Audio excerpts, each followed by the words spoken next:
Vice President Sara Duterte, is your office actively investigating anything? Meron yung final dito. Meron yan assigned na team.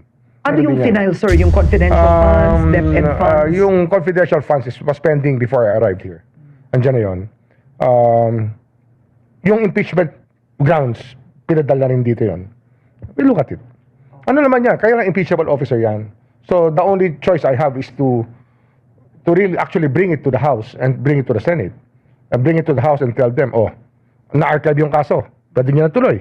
Di ba? Kasi, February 11 ba yung deadline? O February 11, di buhayin nyo na yung kaso. Depende na sa House yan, ano attitude nila. Pero, yun ang, as a lawyer, I will go for the unarchiving. Kasi nasa Senate.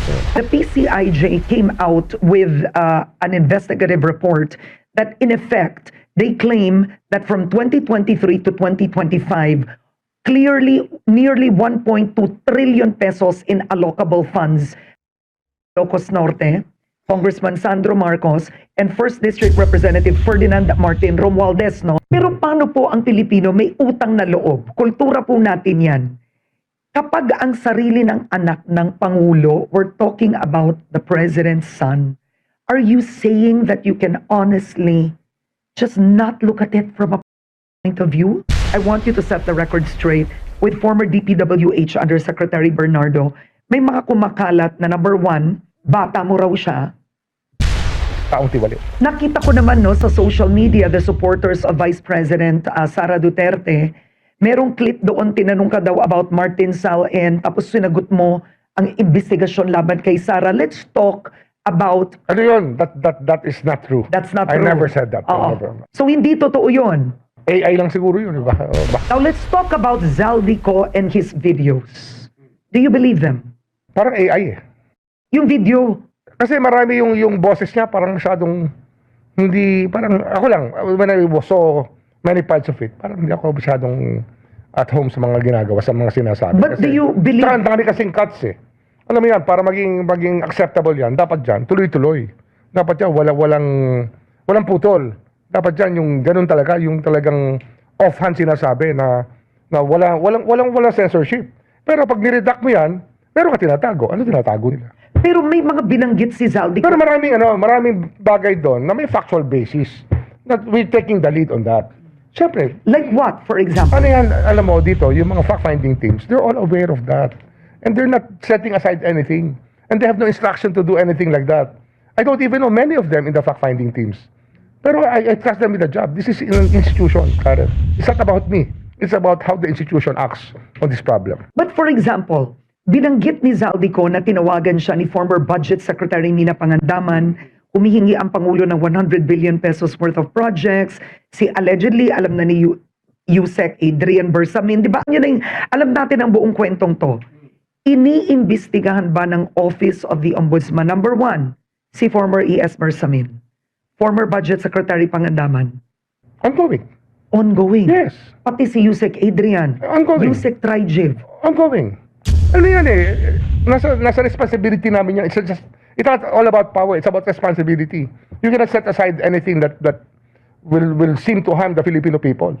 Dapat yan, lahat yan, aware ka. Ongoing, hindi naman nakikita sa TV, sa mga social media. Kayo naman na Kengkoy, oh. Ang nakikita lang dyan, yung mga maliliit na isda, yung mga kinakasuhan ninyo. Tsaka yung mga tumutuligsa dito sa amo mo. Ongoing lahat yan. Oo, pero kung ongoing ito, it means ang naging basihan ng investigasyon is the testimony of Zaldico. Meron pang iba eh. Meron kasing mga statements pa si Bernardo, may statements sila Alcantara, meron pa naman ibang statements na naging basihan. Kaya if they coincide, then kasama na yan. What is your relationship with former Executive Secretary Bersamin? It was good in the beginning, but we had our disagreements already later on. But then how can he feel sure that you will not use your office, the powers against him now? Hindi ako abusado, Karen. I've never been known to abuse any of the powers given to me in my whole life. This is my 7th position in government. And not a single case was filed against me for how I conducted myself in office. All of them are wala naman sa aking reklamong ganun eh. Hindi ako abusive. I've never been abusive about power. Kasi nga, I look at it as responsibility. And Karen, more than anything else, I'm a leader of people. At that's what I do. I lead people. Pabalikan ko itong Zaldico, alright? So you felt it was AI, and yet, Hindi naman, may mga portion doon na parang AI yung sing-song na boses. Hindi, yun lang nakita ko. Hindi ko pinanood lahat eh. but you are not saying it's untrue or true. Hindi ko You're sinasabi neutral. yun. Hindi ko sinasabi yun. Oo. Kaya lang nga, yung Supreme Court nga nag-decide na, di ba? Sinabi nga nila, pag ikaw ay fugitive from justice, you're not allowed judicial relief. Di ba? Kasi nga, ano yan eh, hindi ka naman pwedeng pumunta sa social media at sa'yo na lang ang avenue mo. Dapat dyan, yung justice system, ilalang mo. If you're a fugitive, may tinatago ka. Moto proprio, iniimbestigahan nila based on his testimony. Hindi kasi ano yan, everybody's aware here naman eh. Pag yan lumabas sa Facebook, at yan ay napag-usapan ng diretso na yan dyan sa mga lamesa ng investigador natin. How can you bring Zaldico home? Maraming paraan yan, Karen. Maraming paraan yan. Na social media will play a big part. Okay? But then, kanselado na passport niya. Mm. Most likely, Immigration to immigration. okay. Oh, immigration is one issue, di ba? Marami pa ibang Eh, paraan paano yan. kung nasa Portugal siya? Walang extradition treaty. The Portuguese might get very mad if they know that there's somebody who committed crimes who are hiding there. I don't think they want that thing for their country. But do you really want to bring him home? Kasi ang pananaw ng ilan, ayaw naman nila iuwi si Zaldico kasi ang daming alam nun. Hindi, gusto ko siya iuwi. Ako, gusto ko siya iuwi. Ikaw personally. Oo. Siyempre. What can you offer him pag umuwi siya? Hindi, ayun na yun, mixed bag na yan. Kasi nga, yung immunity, mga ganon, mahirap muna pag-usapan yan. Kasi nga, hindi ko alam saan siya magagaling eh, kung anong kanyang linya. So wala pa kami pinag-uusapan, kaya wala ko iaalok. Di, umuwi muna siya. At dapat alam ng tao, kahit na dati siyang congressman, even if he's resigned, pwede niyo pa rin siyang kasuhan. Siyempre, Oo. oo. Yeah. He committed it when he was in public office. The crimes were committed when he was in public office. The PCIJ came out with an investigative report that in effect, they claim that from 2023 to 2025, clearly nearly 1.2 trillion pesos in allocable funds have gone to Ilocos Norte, Congressman Sandro Marcos, and 1st District Representative Ferdinand Martin Romualdez, no? Follow the evidence. Follow the evidence. Where the evidence leads us, we will have to go. Hindi na kami mamimili niyan. Where the evidence leads us, we will go there. We will bring it to the proper forum. And even the speaker. Yes, wala naman akong choice eh. It's something that it's a responsibility that I have to the Filipino people. And ano pa bang gusto ko mangyari sa buhay ko kung gano'n, di ba? I mean, apektado na nga ang pamilya ko, apektado mga anak ko. Pero they know that it's a job that I have to do. I chose to be to be the ombudsman. I applied for it. I had to go through a lot of things to become the ombudsman. And we will do what it takes. Pero paano po ang Pilipino may utang na loob? Kultura po natin yan. Kapag ang sarili ng anak ng Pangulo, we're talking about the President's son, are you saying that you can honestly just not look at it from a personal point of view? Kaya ko. Kaya mo. Kaya ko. Bakit? Saan ang galing ito? Ganun talaga ang ano eh. I've been a leader all my life and I have to make hard decisions. That's part of leadership eh. Huwag mong tatanggapin yung responsibility kung di mo kayang gumawa ng decision na mahirap. I think that's basic to everybody. Anybody who applies for this office, dapat kaya nila yan. Will you be using the PCIJ report? Gagamitin din namin yan. Alam mo naman, siyempre, sa umpisa yan, parang hearsay yan sa umpisa. Pero, pag binigyan kami ng supporting document, then we will validate the document. It becomes lead. Then we start investigating. Siyempre, titingnan muna namin yung field of vision na dapat namin malaman. Kasi si Zaldico, nagbanggit rin siya ng bahay sa Forbes Park na allegedly inutusan, binili ng dating speaker at dun daw ang tambakan ng pera. That address exists. Are they investigating that too? Hindi ko pa. Siguro. Kasi sila may hawak. Kasi I didn't watch the whole Zaldico thing. Kasi nung nakita ko na ayaw niya na umuwi, tapos ganito, sabi ko, why should I give credence to this? Diba? Or why should I take it seriously? As a lead, pwede. Pero, siyempre, our investigators are on it. Wala nang papabaya rito. We're not about to give up on anything. Basta, titignan natin how credible things can be. Sinabi rin po sa akin, Speaker Martin Romualdez, na si PBBM ang nag-utos sa kanya na bilhin ang bahay sa number 30, Tamarind Street, para gamitin bilang bagsakan at imbakan ng pera mula sa mga SOP, koleksyon at deliveries na para sa Pangulo. So the ICI also suggested 10 others. A lot of them are not known personalities anymore, but the ICI also recommended that you do case buildups on former Senate President Francis Escudero, Mark Villar, Nancy Binay, and Senator Grace Poe. Pag-usapan natin si former Senate President Francis Escudero, may sapat bang ebidensya? We're doing the case build-up now. We're doing preliminary work. Lahat ng kailangan gawin, ginagawa. So, I'd rather stop there about this case. I want you to set the record straight with former DPWH Undersecretary Bernardo. May mga kumakalat na number 1, bata mo raw siya. Number 2, Only met him in the Senate during the investigation. and may ibang nagtatanong, why is the government giving him so much credence when he has what they call a creeping affidavit? Pabago-bago daw ang affidavit. Ano yan? I delegated that already to the DOJ to vet him properly. Kasi nga, bago pa lang kami dito. And I trust the people there. May tiwala ako sa mga kumikilos dyan. The people who are there, who work with me, I trust them. Do you see how powerful you have become? I look at it more as a responsibility. Ang power kasi leaves many impressions on people. But it's really how responsible I have to be about the powers given to my office. Pero personally, it doesn't change anything. I live the same way. Basta ganito lang buhay ko. Every day is a new day, and every day we have to win. We have to make a victory every day. But then politicians, a lot of them are at the edge of their seats. Ang dami sa kanila siguro iniisip, grabe pag pinag-initan ako ng ombudsman. Because in the past, may mga ombudsman nakaupo ang kaso, delayed, alam mo yon, hindi really gumagalaw, kahit na moto proprio dapat ang investigasyon. Pero with you, medyo nang sunod-sunod. Oo, ano yan eh. Ang iniiwasan natin dito, now, ma-weaponize ang opisina. It should never be that way. I don't want mud wrestling to happen, to make it a mud wrestling arena. Maraming politiko dito, sinusubukan nila mag-away, ginagamit ang ombudsman. That's not my cup of tea. Ang sa akin, pag meron silang violation of law, at na-damage siya sa taong bayan, talagang hahabulin namin yan. Kasi nga, ano po bang gagawin natin sa bansa natin kung di natin aayusin? Ang dami-dami nating problema bilang isang bansa. And it's about time we started changing our culture. Kasi nga, yung impunity of corruption has to stop. At the only way to stop it para magkaroon ng deterrent is to have people punished for it. But how do you not weaponize your position and the law? There's just so much power in this office right now. You can actually choose sino ang hindi kasuhan.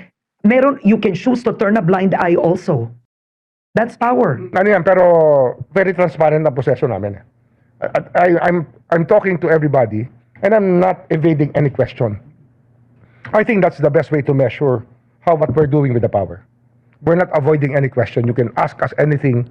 We will answer it to the best of our knowledge, and when it allows our disclosure of many things. Magpapasko na, wala pang nakukulong. Nakikita nyo yun, di ba? Relax lang kayo. Pero meron ka pang i-aanunsyo? Hindi na natin i-anunsyo, mangyayari na lang yan.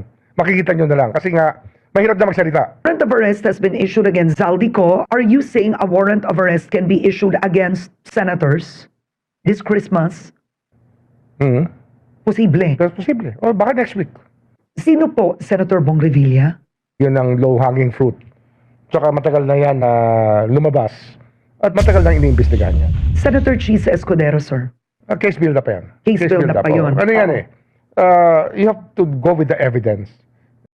Be patient. It's all a process. And due process is so important. Bakit puro senador ang nababanggit? Bakit walang kongresista? Yung congressman, meron rin kaming team na humahawak yan. We're investigating the contractors. Siyempre, dyan ka masisimula. Tsaka, di naman lahat ng batas na ipa-file mo 3019 eh. Meron kang batas na ipa-file dyan, civil forfeiture. Ano yan eh? Yun ang mga mabibigat at mababagsik na batas na ginawa ng Kongreso para manghuli tayo ng mga taong tiwali. Nakita ko naman sa social media, the supporters of Vice President Sara Duterte, merong clip doon, tinanong ka daw about Martin Sal, and tapos sinagot mo, ang investigasyon laban kay Sara. Let's talk about Ano yun? That is not true. that's not I true. never said that. I Oo. never- So hindi totoo yun. AI lang siguro yun. Baka ginawa lang nila yun. But let's talk about the Duterte camp. Pwede nila isipin, pinag-iinitan kami dahil ang ombudsman inappoint ng Pangulo or hindi pinapansin naman ng Duterte camp. Senator Bongo, Senate hearing na mention the company's ties with him, Yes, right? And then yes. the Diskaya ties. Yes. Is the ombudsman also doing anything Under about investigation. that? We're doing a case build-up. Yeah, malalaman mo yan. I can show you some files later, but I cannot reveal everything we cannot reveal that to the public. Kasi nga, we cannot telegraph our punches. So hindi ka namimili, pro-Marcos to, anti-Marcos to, Hindi, pro-Duterte hindi. to. Walang ganon. Wala. Ano nga to eh? It's sala sa init, sala sa labig. Parang bibing ka. Init sa ilalim, init sa ibabaw. Ito itong posisyon na to, but it's okay. Kasi nga, ito ngayon lang tayo nagkaroon ng ombudsman sa republika natin. Pampito lang ako. It's a very young institution. And the whole world is looking at yung accountability mechanism. Mahalaga yan sa buong mundo. So, it's par for the course. Pinili kong gawin ito, but hindi ko sa responsibilidad. Di ba? You announced that you also want to reopen the Farmally case. Yes. Oo. We're doing it now. Ano ang nakikita nyo dun ngayon? Ano kasi, parang pinahina yung kaso. Hindi maganda yung kaso ng final. So it was, it could have been at double jeopardy inoculation. Hindi pwede. We have to find the right case. Offhand, Kasi ano yan significant ang Farmally kasi pandemic yun naghihingalo yung taong bayan, sabay nawawala yung pera na para pantulong sa taong bayan, di ba? And that really started a whole wave of corruption. Dito nagsimula yung maraming kalokohan dyan nagsimula. Yung kalokohan ng DBM, sa loob ng DBM, yung kalokohan ng maraming contractors, dyan nagkaroon na idea yan na wala na mahahabol Sige, tirahin na natin lahat yan. who are you seeing as the mastermind of Farmally? Was it, So, wala pa akong it's understudy by the team. I myself do not direct every detail. Sila magsabi sa akin, di ba? And I will bring it to where the evidence takes us. how many months are you giving the team? I think that we will have a lot of cases, yung maraming kaso na, by May. By May. By May, marami na kaming Oo. kasong na file niyan. Okay. Kaya nga we're hiring around 30 lawyers in January, and we will be hiring 70 by the end of March, hopefully. Pag naayos namin sa DBM yung aming plantilla, kasi nasa plantilla namin talaga yan then tuloy-tuloy na yan.